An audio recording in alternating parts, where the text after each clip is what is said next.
Assalamualaikum warahmatullahi wabarakatuh. Saya Ibu Fentrika Nurlia dari SMA Negeri 2 Lumajang akan presentasikan terkait dengan materi polimer alam dan polimer sintetis. Adapun klasifikasi polimer, yang pertama berdasarkan jenis polimerisasi, yang kedua berdasarkan jenis monomer penyusunnya, yang ketiga berdasarkan sifat karakteristik, yang keempat berdasarkan asalnya. Untuk berdasarkan jenis polimerisasi dibagi jadi dua, yaitu polimer adisi, karena terbentuknya secara adisi, polimer kondensasi dengan reaksi polimerisasi kondensasi. Selanjutnya, jenis monomer penyusun dibagi jadi dua golongan, yaitu homopolimer, dikatakan homopolimer karena terdiri dari monomer-monomer yang sejenis. Sedangkan digolongkan sebagai copolimer jika setidaknya ada dua jenis monomer. Berdasarkan sifat karakteristiknya, digolongkan jadi termoplas, yang berarti bersifat lunak jika dipanaskan dan dapat dicetak kembali menjadi bentuk lain. Termoset mempunyai bentuk permanen dan tidak menjadi lunak jika dipanaskan. Sedangkan elastomer bersifat elastis atau dapat molor jika ditarik dan dapat dibentuk awal jika gaya tarik dihilangkan. Selanjutnya, berdasarkan asalnya ada polimerisasi alam karena berasal dari alam dan polimerisasi sintetis karena tidak berasal dari alam atau buatan. Perhatikan ini contoh dari polimerisasi adisi dengan monomer. Misal di sini ada etena, nama monomernya adalah etilena atau etena, sehingga polimernya dikatakan sebagai polietilena atau polietena. Kegunaannya biasanya pada plastik, botol, mainan, dan peralatan listrik. Namanya sebagai ini di mainan. Berikutnya, polipropilena dengan monomer propilena. Vinyl klorida monomernya dan polimernya adalah PVC, dan yang lainnya seperti ini ada akrilonitril, tetrafluoroetilena, metil metrakilat, stirena, butadiena, dan SBR. Polimerisasi adisi, contohnya adalah karet alam, dia tergolong polimerisasi adisi dan termasuk homopolimer. Kategori termoplas karena berasal dari alam berarti termasuk polimer alam. Proses pembentukan secara polimerisasi adisi. Contoh isoprena atau nama lainnya adalah 2-metil-1,4-butadiena dengan melalui polimerisasi adisi dan jenisnya adalah homopolimer, berarti dengan sesama isoprena maka terjadi pemutusan ikatan rangka pada posisi C nomor 1 dan menggabung kembali di C nomor 2 sehingga strukturnya menjadi seperti ini, yaitu poliisoprena. Selanjutnya, polimerisasi adisi yang merupakan contoh homopolimer dan tergolong polimer sintetis, yaitu ini contohnya dalam kehidupan sehari-hari adalah paralon. Proses isomerisasinya adalah secara adisi dengan jenis homopolimer karena monomernya sama, yaitu vinyl klorida atau yang dikenal dengan kloroetena. Selanjutnya di sini ada contoh polimer adisi kategori copolimer karena jenis monomernya berbeda, yaitu tersusun atas butadiena, tepatnya 1,3 butadiena dan stirena membentuk SBR yang biasanya digunakan untuk ban, tergolong polimerisasi adisi dan sintetis.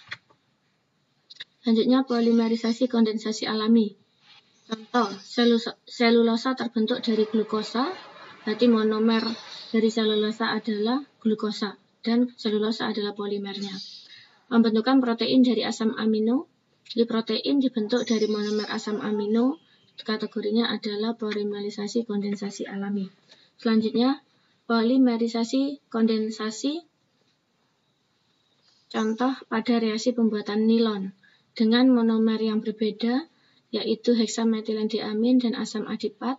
Jenis kondensasi bisa kita lihat di sini, contohnya adalah nilon pada tali pancing. Mekanisme reaksinya dengan monomer asam adipat dan heksametilendiamin.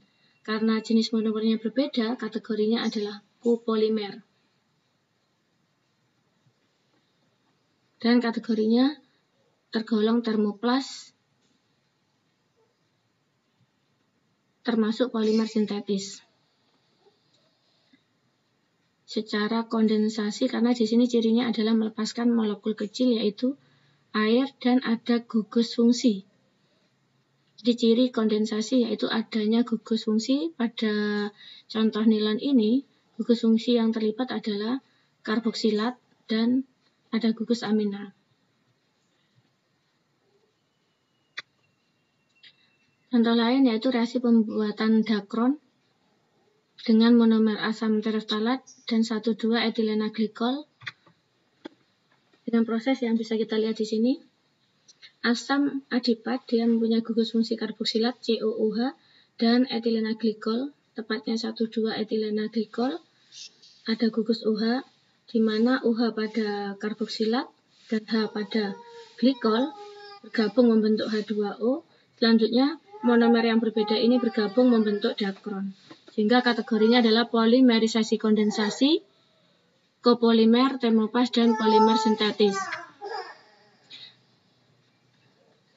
Contoh polimer kondensasi yang lainnya yaitu polimerisasi kondensasi yang tergolong copolimer dan kategori termoset, tahan panas, dan dia kategorinya yang lain yaitu polimer sintetis adalah bakelit karena tersusun atas monomer yang berbeda. Monomernya adalah fenol dan formaldehid. Adanya gugus fungsi, berarti ini menunjukkan kategori kondensasi. Oke, contoh soal latihan, diberikan 4 contoh polimer berikut. Dari keempat contoh polimer tersebut, masing-masing ada polimer adisi dan kondensasi. Yang tergolong polimerisasi adisi yaitu poliisoprena karena di sini ada ikatan rangkap 2 yang nantinya diadisi, dan teflon. Untuk polipropilena ini kategorinya adisi karena di sini ada ikatan rangkap, sedangkan yang kondensasi di sini contohnya hanya nilon. Berarti jawaban dari soal nomor 1 ini adalah jika kita lihat adisi dan kondensasi 1 dan 2. Kalau 3, 4 salah karena ini adisi semua. 4 dan 1. 4 yang adisi, 1 kondensasi. 2, 3 adisi semua. Berarti yang lebih tepat secara berturut-turut yaitu 4 dan 1. Contoh yang kedua, jika diketahui polimer dengan struktur berikut, maka kita bisa meramalkan monomernya. Coba kita lihat, di sini pastinya menggunakan polimerisasi adisi karena cirinya ada ikatan rangkap 2. Ini tersusun atas 2 monomer. Nah, monomernya nampak bahwa sama. Nah, di sini pemecahannya. Berarti ada 2 monomer yang sama, berarti kategorinya adalah homopolimer dengan monomer yaitu CH2CH rangkap 2 CH. Nanti C-nya ada 3, coba ini kita lihat. 1, 2, 3, 4. 1, 2, 3, 4. Berarti di sini 1, 2, 3, 4. Ya, 2 putus di sini. Oke, di antara opsi pilihan yang dimungkinkan yaitu ini awalnya berarti di sini sudah ada ikatan rangkap.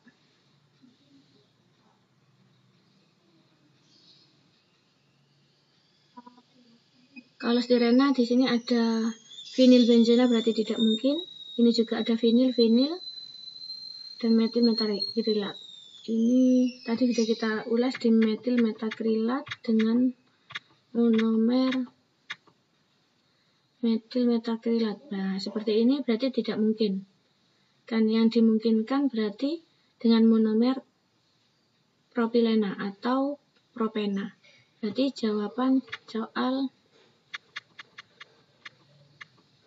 nomor 2 tadi yaitu propena atau propilena. Oke, saya cukup untuk materi polimer. Semoga bisa membantu. Terima kasih. Assalamualaikum warahmatullahi wabarakatuh. Assalamualaikum warahmatullahi wabarakatuh. Pada kesempatan kali ini, saya, Bu Fente Kanulia, akan membahas mengenai makromolekul pada bahan makanan.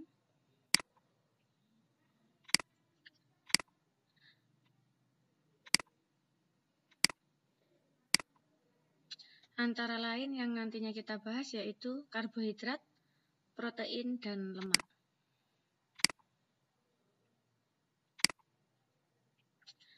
Tujuan pembelajaran dari pembelajaran karbohidrat yaitu agar siswa dapat menjelaskan definisi karbohidrat dan dapat menjelaskan struktur dan tata nama dari senyawa karbohidrat. Berikutnya,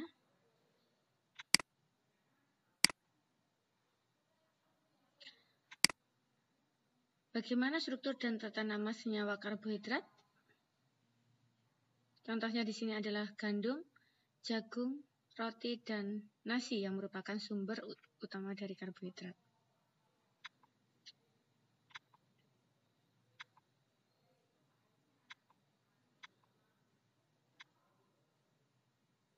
Karbohidrat apa ya?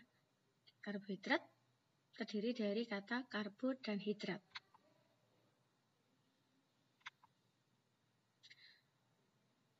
Berikut adalah monosakarida, antara lain glukosa, galaktosa, dan fruktosa.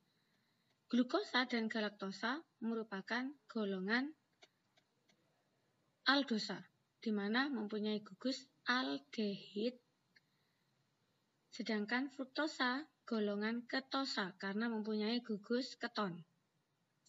Glukosa dan galaktosa serta fruktosa mempunyai jumlah C sebanyak 6, sehingga glukosa dan galaktosa termasuk aldoheksosa, sedangkan fruktosa termasuk ketoheksosa.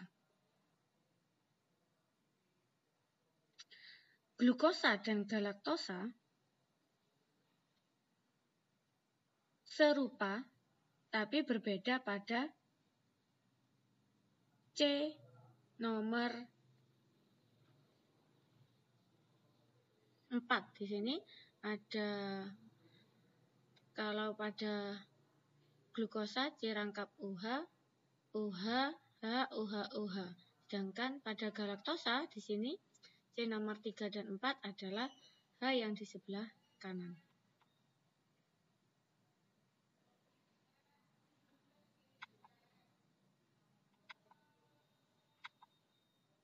Oke, jumlah C baik glukosa, galaktosa, dan fruktosa adalah 6, O-nya 6, dan H 12. Berarti artinya glukosa, galaktosa, dan fruktosa mempunyai rumus molekul yang sama, yaitu C6H12O6. Sehingga rumus umum dari karbohidrat bisa dituliskan CnH2ON kali.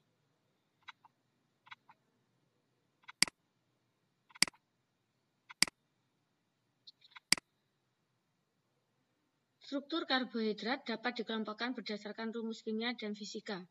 Rumus kimia terdapat gugus fungsi OH, gugus aldehid, dan ada gugus keton.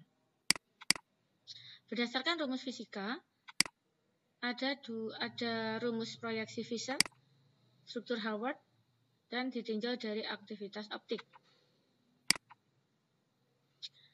Gugus fungsi OH, struktur umumnya ROH, jika dituliskan rumus umum CnH2n plus 2O. Nah, berarti ini termasuk gugus alkohol. Gugus aldehid berarti di sini ada C rangkap OH, keton C rangkap O.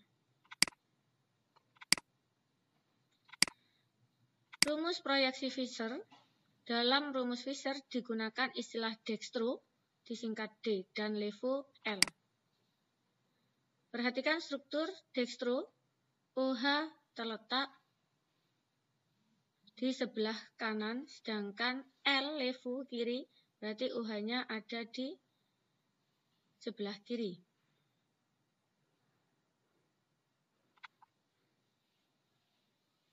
Oke. Contoh lain, OH posisi di sebelah kanan D, dextro, sedangkan OH sebelah kiri, levo, singkat L. Bagaimana untuk rumus struktur fruktosa yang memiliki rumus molekul C6H12O6? Coba kita lihat. D-fruktosa berarti di C nomor 2 ada gugus karbonil OH pada C nomor.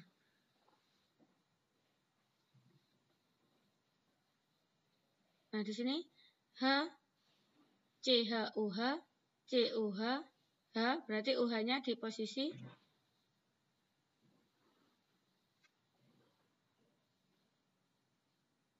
dextro, sedangkan L fruktosa berarti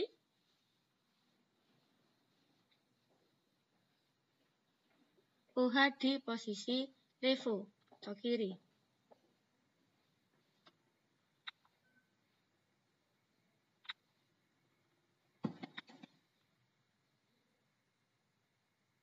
Dextro, ini levo.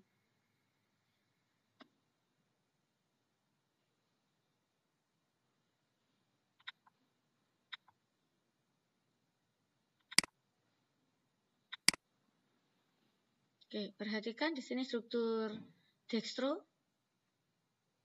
Ini struktur levo. Berarti OH di kanan untuk dextro, OH di kiri berarti levo.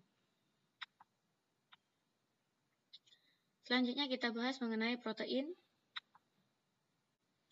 Tujuan mempelajari protein yang pertama mendefinisikan pengertian protein, yang kedua agar dapat mengetahui struktur asam amino, tiga membedakan asam amino esensial dan non-esensial, berikutnya menganalisis sifat asam amino, mengetahui struktur protein, menentukan tata nama protein, menganalisis sifat-sifat protein, mengetahui penggolongan protein, dan mengetahui kegunaan protein dalam kehidupan sehari-hari.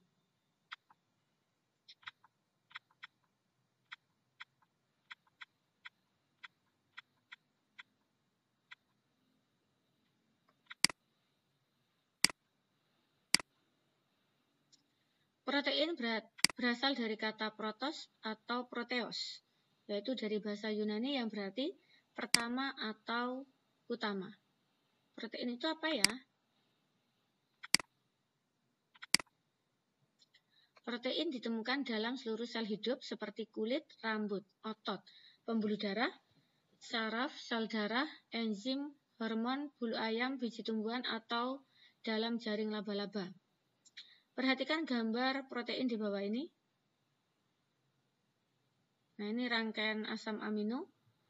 Struktur umum dari asam amino yang merupakan monomer dalam pembentukan protein mempunyai gugus karboksilat dan gugus amina. Polimerisasi kondensasi. Perhatikan pembentukan protein melalui polimerisasi kondensasi berikut. Jika ada asam amino 1 dan asam amino yang kedua,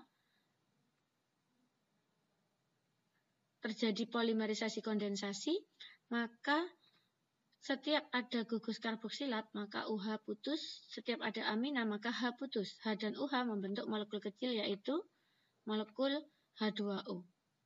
Sedangkan sisanya bergabung, sehingga ini jadi C rangkap ONH. Nah, bentuk ikatan peptida. Untuk dua asam amino berarti membentuk satu ikatan peptida. Berarti untuk menghasilkan dua asam amino, Nah, di sini berarti ada minimal 1, 2, 3. Nah, seperti itu. Dari gambar di atas dapat ketahui bahwa protein merupakan makromolekul berupa polimer dengan asam amino sebagai monomernya. Protein terbentuk melalui ikatan peptida dalam reaksi polimerisasi kondensasi dari beberapa macam asam amino. Perhatikan sifat asam amino berikut. Dari gambar di samping, asam amino adalah molekul yang mengandung gugus amino NH2 dan gugus karboksil COOH, dan R merupakan gugus pembeda antara asam amino yang satu dengan asam amino yang lain. Asam amino disebut juga asam alfa amino yang merupakan monomer dari protein yang dikenal dengan polipeptida. Perhatikan sifat asam amino berikut. Asam amino bersifat amfoter.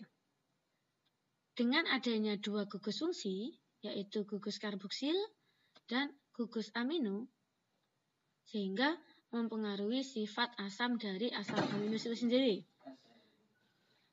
Perhatikan gugus karboksilat COOH bersifat asam. Kenapa asam? Saat COOH melepaskan satu H+, sehingga menghasilkan anion COO-. Sedangkan gugus amina NH2 bersifat basa.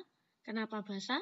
Ingat, NH2 saat menerima satu proton dari COOH yang dilepaskan tadi, maka NH2 dengan menangkap satu H+ membentuk NH3+. Sehingga NH2 merupakan gugus bersifat basa. Dengan demikian, asam amino dapat bereaksi dengan asam dan basa yang dikenal dengan sifat amfoter atau amfifrotik. Sifat ini akan tampak pada asam amino yang hanya mengikat satu COOH dan satu gugus NH2. Sedangkan untuk asam amino yang mengikat lebih dari satu gugus karboksilat akan lebih bersifat asam, dan yang mengikat lebih dari satu gugus amino akan bersifat lebih basa, seperti halnya pada contoh lisin dan asparagin. Oke, selanjutnya perhatikan struktur dari Juiter ion. Asam amino dengan dua gugus fungsi yaitu karboksilat dan amino, saat karboksilat tadi melepaskan satu H+, sehingga membentuk anion COO-, sedangkan H+ yang diterima oleh NH2 membentuk kation NH3+. Nah, dengan demikian ini merupakan ion Juiter. Karena asam amino memiliki gugus karboksilat yang bersifat asam dan gugus amina yang bersifat basa, maka asam amino dapat mengalami reaksi asam basa. Ingat kembali konsep asam basa Bronsted-Lowry. Sehingga di situ membentuk intramolekul dan terbentuklah ion dipolar. Pada asam amino ada gugus yang dapat melepaskan ion H+, dan ada gugus yang dapat menerima ion H+, sehingga terbentuk molekul yang memiliki dua muatan, yaitu muatan positif dan muatan negatif, sehingga dikenal dengan Juiter ion.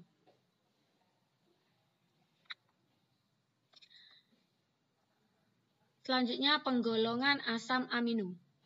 Ditinjau dari segi pembentuknya, asam amino dibagi jadi dua, ada asam amino esensial dan asam amino non-esensial. Apa saja yang tergolong asam amino esensial? Asam amino esensial merupakan asam amino yang wajib ada dalam makanan kita sehari-hari karena tubuh kita tidak dapat membuat asam amino tersebut. Sebagai contoh, ada valin, leucin, isoleucin, fenilalanin, triptofan, treonin, metionin, lisin, dan histidin ataupun arginin. Selanjutnya asam amino non-esensial merupakan asam amino yang tidak harus ada dalam makanan.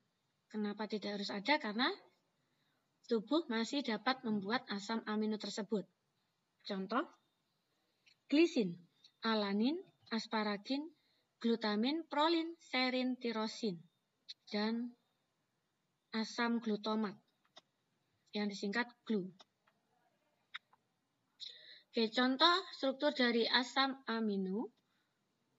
Coba diperhatikan di sini ada struktur dari glisin, di mana ada 2 gugus yaitu karboksilat, ada gugus amino, serta ada atom C di nomor 2 yang mengikat 2 atom H. Sehingga C nomor 2 ini dikatakan tidak dapat atau tidak mempunyai 4 gugus yang berbeda. Dikatakan di sini merupakan atom C, bukan atom C asimetris. Ingat, atom C asimetris itu jika mengikat 4 gugus yang berbeda.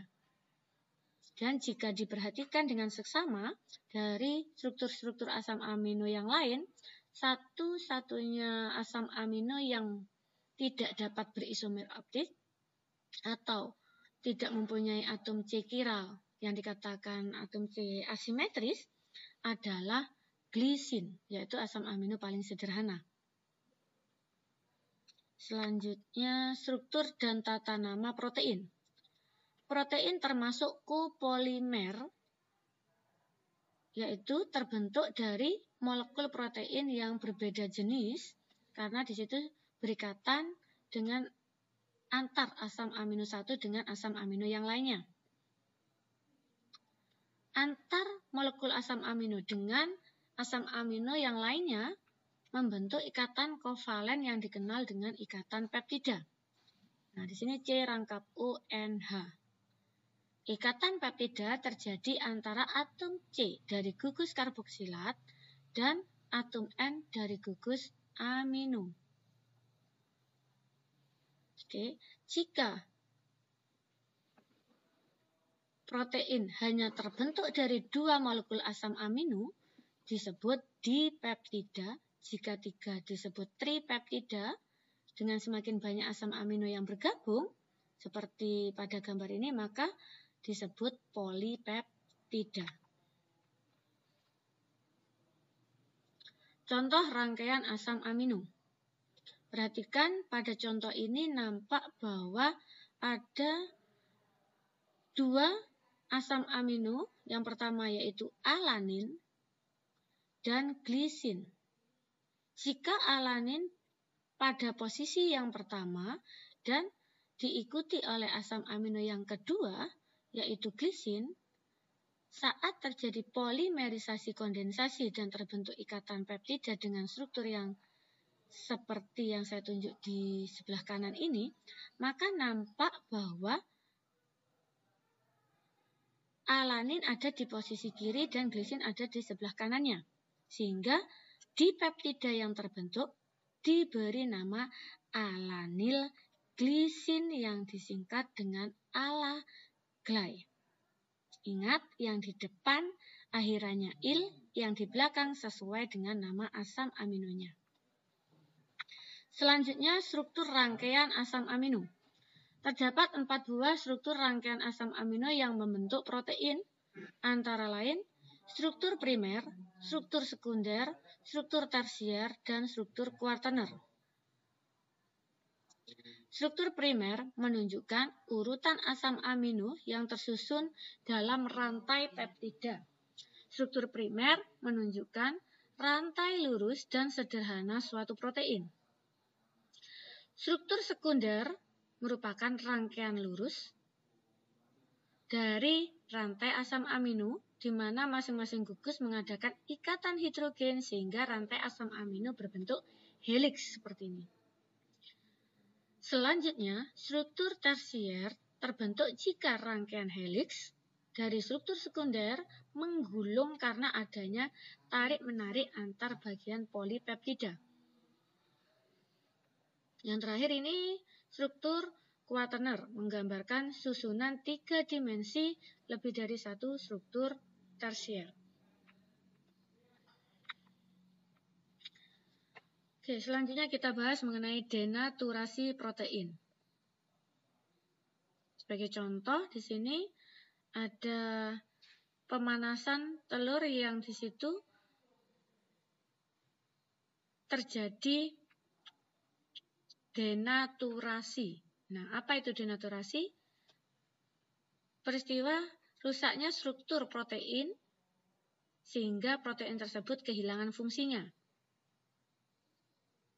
Apakah penyebab dari denaturasi protein?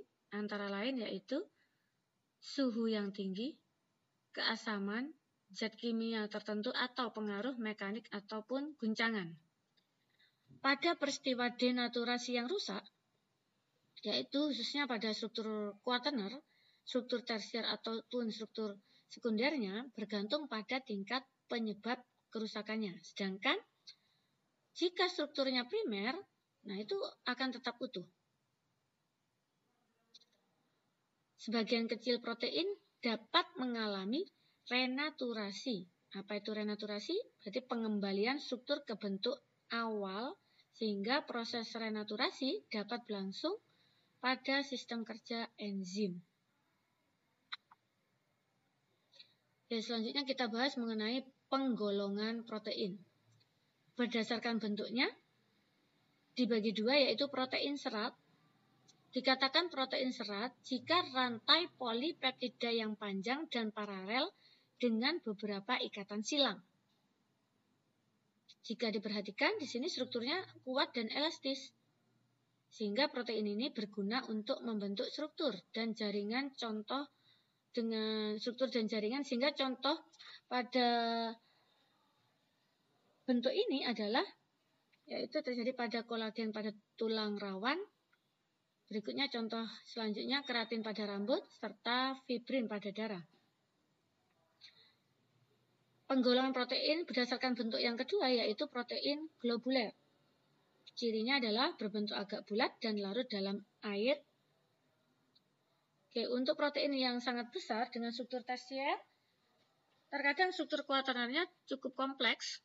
Sebagai contoh, enzim, antibodi, hemoglobin, serta hormon.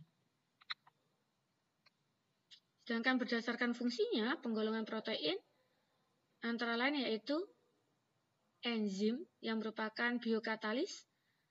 Yang kedua, protein penyimpan atau nutrisi sebagai cadangan makanan. Nah, ini sudah ada contohnya. Untuk enzim, ini sebagai contoh, sebagai katalis pada pembentukan RNA, yaitu ribonuklease ataupun tripsin. Sedangkan protein sebagai cadangan makanan, di sini contohnya adalah kasein pada susu ataupun albumin pada telur. Yang lainnya antara lain protein transport, protein kontraktil, protein struktur, protein pelindung, dan protein sebagai pengatur. Oke, selanjutnya kegunaan protein. Yang pertama sebagai enzim, yang kedua sebagai alat pengangkut dan penyimpan, ketiga untuk penunjang mekanis, keempat sebagai pertahanan tubuh dan imunisasi pertahanan tubuh, 5 sebagai media perambatan impuls saraf, 6 sebagai pengendalian pertumbuhan, 7 membentuk jaringan pada tubuh dengan kandungan asam aminonya, 8 mencegah penyakit Maramus. Nah, ini yang diakibatkan oleh kekurangan protein. Selanjutnya, sebagai asupan protein yang cukup, ini dapat membantu proses penyembuhan luka atau regenerasi sel yang dapat mengatur kerja hormon serta enzim dalam tubuh. Oke, topik berikutnya yang kita bahas yaitu lemak.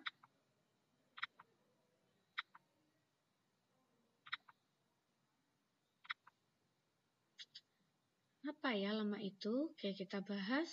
Lemak itu merupakan suatu makromolekul berupa ester trigliserida yang terbentuk dari reaksi kondensasi antara asam karboksilat rantai panjang, yakni asam lemak, dan suatu trialkohol, yakni gliserol, dengan nama IUPAC 1,2,3-propanatriol. Perhatikan reaksi pembentukan lemak. Lemak dibentuk dari gliserol, yaitu 1,2,3-propanatriol, dan asam lemak, sehingga di sini membentuk trigliserida yang tergolong lemak atau minyak dengan melepaskan molekul air. Kalau diperhatikan di sini, asam lemak menentukan jenis trigliseridanya. Nah, jadi di sini R1, R2, R3, maka yang nantinya trigliserida tergantung pada berapa jumlah C pada R1, R2, ataupun R3. Selanjutnya, rumus struktur dan tata nama lemak. Rumus umum lemak digambarkan sebagai berikut. Nampak bahwa merupakan ester dari gliserol dan asam lemak yang sudah kita bahas tadi, di mana R1, R2, dan R3 adalah rantai hidrokarbon dengan jumlah atom karbon dari 3 hingga 23, namun yang paling umum dijumpai adalah 15 atau 17. Lemak yang terbentuk dari sejenis asam lemak, di mana R1 akan sama dengan R2, sama dengan R3, nah itu kategori lemak sederhana. Namun, jika tersusun atas lebih dari 2 atau lebih dari 2 jenis asam lemak, maka dikatakan lemak tersebut adalah lemak campuran. Dan selanjutnya kita pelajari mengenai tata nama lemak. Coba dicermati, di sini ada contoh. Perhatikan. Nah, ini kursor yang saya tunjuk di sini ada OC rangkap O C17H35. Berarti artinya R1 C17H35 C rangkap OO. Nah, ini dari asam stearat. H yang dilepaskan itu dari ini. Nah, ini kan perpaduan dari gliserol dan asam lemak. Nah, jadi asam lemaknya adalah asam stearat yang bereaksi dengan gliserol, sehingga lemak yang dihasilkan adalah gliseril tristearat. Kenapa tri? Karena ada 3 R. R-nya di sini sama, yaitu dari asam stearat, sehingga namanya adalah gliseril tristearat yang disebut atau yang dikenal dengan tristearin. Oke, selanjutnya, jika R-nya adalah C17H33, maka lemak yang dihasilkan adalah dengan nama gliseril trioleat. Kenapa trioleat? Karena anion ini berasal dari anion asam oleat. Oke, sedangkan contoh berikutnya nampak bahwa antara R1, R2, dan R3 di sini berlainan. R1-nya dari asam laurat, R yang kedua adalah C15H31 itu dari palmitat, sedangkan C17H35 seperti yang sudah kita ulas tadi adalah stearat. Nah, bagaimana tata namanya? Penamaan lemak dimulai dari kata gliseril diikuti dengan nama asam lemaknya. Sehingga jika yang di depan adalah gliseril, maka selanjutnya adalah nama selanjutnya adalah gliseril lauropalmitostearat.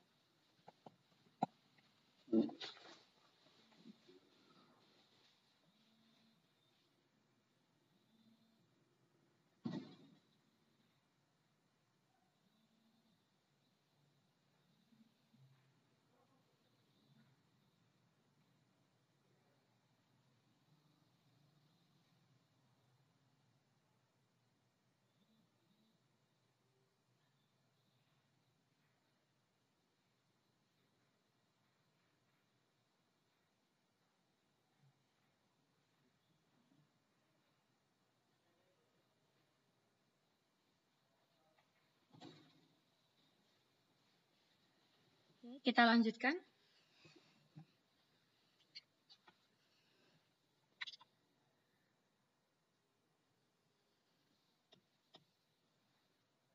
Perhatikan rumus struktur dan rumus molekul lemak.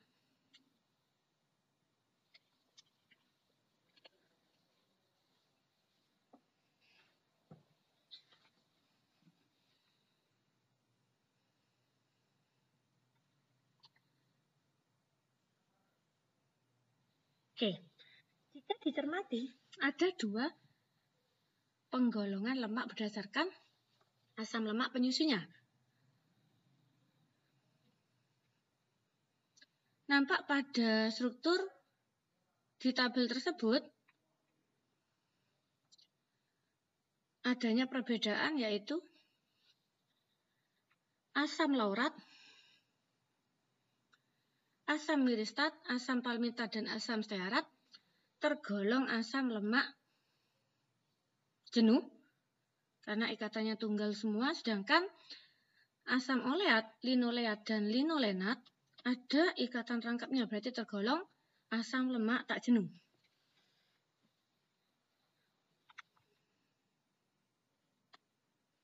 Dikatakan asam lemak jenuh jika asam lemak dari semua ikatannya adalah mengandung ikatan tunggal. Sedangkan tak jenuh jika asam lemaknya mengandung ikatan rangkap pada rantai karbonnya.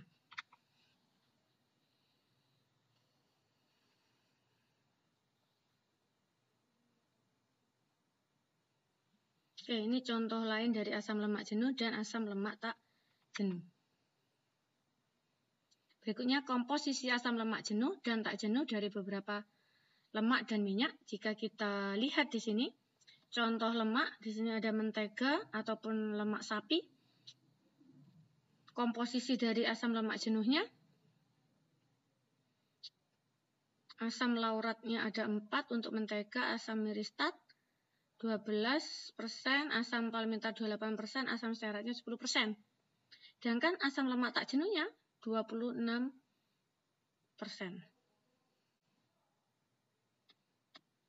Oke, kalau kita lihat dengan minyak, contohnya di sini adalah minyak kelapa, minyak kacang ataupun minyak jagung. Untuk minyak kacang dan minyak jagung, komposisi dari asam laurat dan miristatnya nampak ini tidak ada jika dibandingkan dengan minyak kelapa.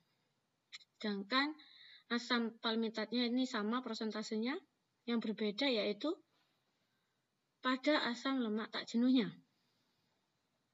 Minyak kelapa tidak mengandung asam linoleat, sedangkan minyak jagung dan minyak kacang lumayan besar ini.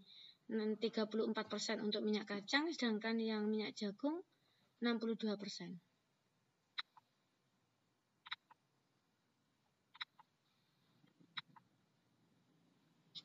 Apa beda lemak dan minyak ya? Coba lihat, kalau dilihat dari wujud, minyak itu cair, lemak itu padat. Secara kimia, lemak dan minyak itu sebenarnya sangat mirip. Akan tetapi pada suhu ruang, lemak berwujud padat, sedangkan minyak berada pada fase cair. Jika dilihat dari jenis asam lemak penyusunnya, lemak mengandung lebih banyak asam lemak jenuh yang hanya mengandung ikatan tunggal CC, sedangkan minyak mengandung lebih banyak asam lemak tak jenuh dengan 1 atau lebih dari ikatan rangkap C.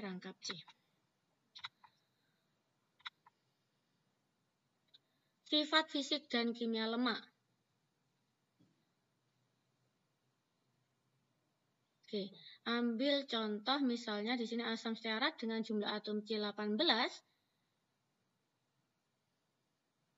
titik lelehnya 70, sedangkan asam lemak tak jenuh sebagai contoh dengan atom C yang sama, asam oleat, linoleat maupun linolenat, berbeda pada letak dan jumlah atom C rangkap.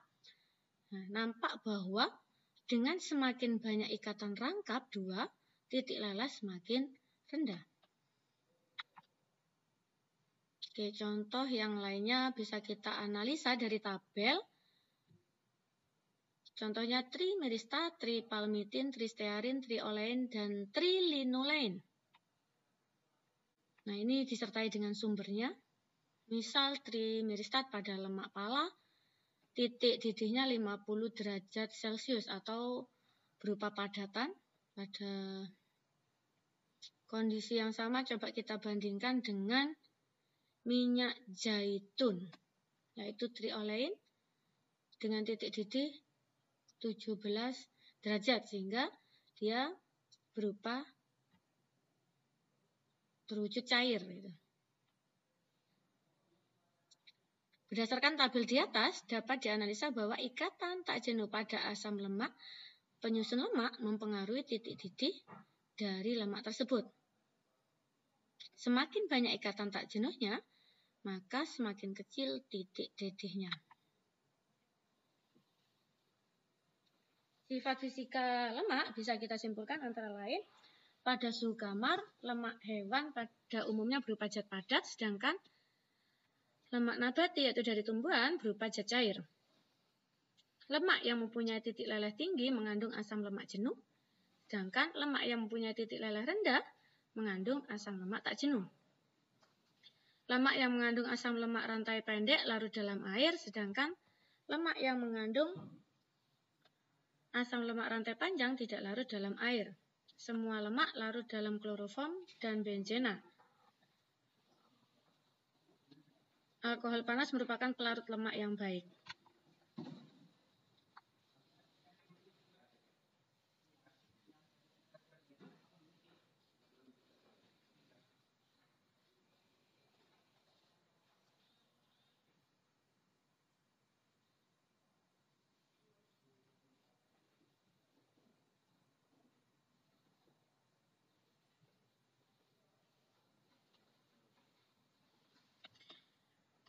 Sifat kimia dari lemak,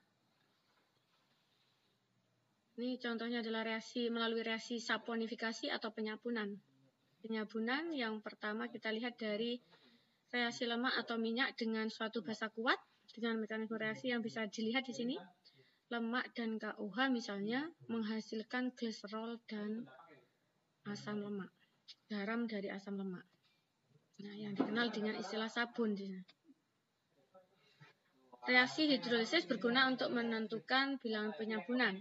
Apa itu bilangan penyabunan? Bilangan yang menyatakan jumlah miligram KUH untuk menyabun 1 gram lemak atau minyak. Besar kecilnya bilangan penyabunan tergantung pada panjang pendeknya rantai karbon asam lemak, atau dapat juga dikatakan bahwa bilangan penyabunan tergantung pada massa molekul lemak tersebut.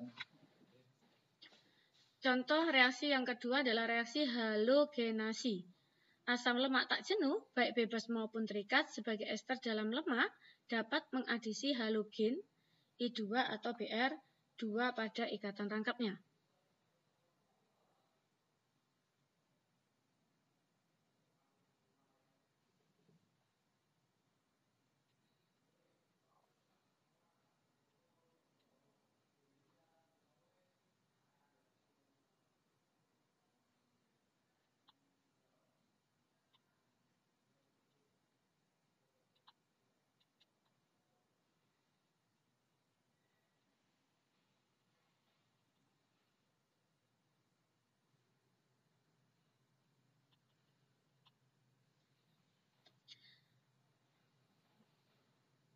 Jika diperhatikan, derajat adsorpsi lemak atau minyak sebanding dengan banyaknya ikatan rangkap pada asam lemaknya. Sehingga jumlah atom halogen yang dapat bereaksi dengan lemak dapat digunakan untuk menentukan derajat ketidakjenuhan. Untuk menentukan derajat ketidakjenuhan dari asam lemak yang digandung dalam lemak dapat diukur dengan bilangan yodium. Apa sih bilangan yodium itu? Bilangan yodium adalah bilangan yang menyatakan banyaknya gram yodium yang dapat bereaksi dengan 100 gram lemak. Yodium dapat bereaksi dengan ikatan rangkap dalam asam lemak. Tiap molekul yodium mengadakan reaksi adisi pada suatu ikatan rangkap. Sehingga semakin banyak ikatan rangkap, semakin besar pula bilangan yodium. Reaksi selanjutnya adalah reaksi hidrogenasi. Minyak dapat dipadatkan melalui hidrogenasi. Minyak mempunyai titik leleh relatif rendah karena mengandung banyak asam lemak yang tak jenuh. Dengan menjenuhkan ikatan rangkap, maka titik leleh minyak akan meningkat dan menjadi padat. Reaksi ini digunakan dalam pembuatan margarin dari minyak. Ini contoh reaksi hidrogenasi dari gliseryl trilinoleat yang merupakan minyak, wujudnya cair. Jika dihidrogenasi membentuk gliseryl tristearat yang berwujud padat. Selanjutnya reaksi hidrolisis lemak dan minyak. Ini dapat terjadi dengan bantuan atau dapat dipengaruhi oleh asam kuat maupun enzim lipase sehingga terbentuk gliserol dan asam lemak.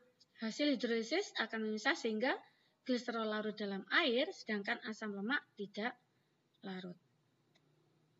Dengan reaksi nampak di sini gliserolitis stearat sebagai contohnya, jika mengalami hidrolisis maka dihasilkan gliserol dan asam stearat. Reaksi selanjutnya adalah reaksi oksidasi. Lemak atau minyak dapat mengalami proses hidrolisis yang menghasilkan asam lemak bebas, dan jika teroksidasi oleh udara akan menghasilkan aldehid, keton maupun asam lemak yang lebih sederhana. Hasil oksidasi ini yang mengakibatkan efek bau tengik, sehingga proses penengikan ini biasanya dicegah dengan zat antioksidan, sebagai contoh tokoferol atau vitamin E, ataupun minyak tersebut dapat disimpan dalam ruang yang gelap. Berikut adalah kegunaan lemak dan minyak dalam kehidupan, yaitu sebagai sumber energi, alat angkut vitamin yang larut dalam lemak. Nah, ini contohnya adalah vitamin yang dapat membantu transportasi atau absorpsi vitamin larut lemak, yaitu vitamin A, D, E, maupun vitamin K. Selanjutnya, memelihara suhu tubuh sebagai pelindung organ tubuh. Dapat juga digunakan sebagai bahan pembuatan mentega, bahan pembuatan sabun. Oke, selain itu, lemak dan minyak juga sebagai sumber utama gliserol dan minyak pengering yang digunakan dalam cat atau pernis. Serta untuk asam lemak yang lebih tinggi biasanya digunakan untuk membuat lilin maupun gemuk.